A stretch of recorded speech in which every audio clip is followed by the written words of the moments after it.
ગઈકાલે જે અત્યારે સ્વરાજ આશ્રમના મેદાનમાં આનંદ મેળો ચાલી રહ્યો છે, એમાં એક બેન બાળક લઈને બ્રેક ડાન્સ કહેવાય છે, જે 8 ફૂટની હાઈટનું હોય છે અને એમાં બાળકોને બેસાડતા હોય છે. બાળક લઈને બેઠેલા અને ઉતરવા જતાં એમનો પગ મચકોડાઈ ગયેલો અને તે બાબતે અમે તપાસ પણ કરેલી.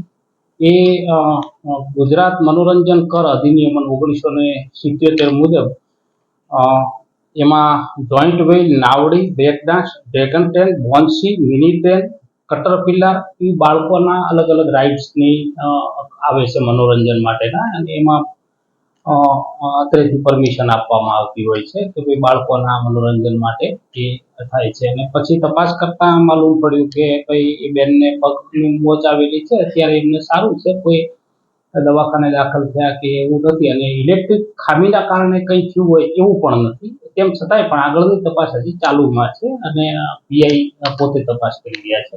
આગળ કંઈ હકીકત એવી જાણવા મળશે તો તાત્કાલિક એના ઉપર પગલાં પણ લેવામાં આવશે.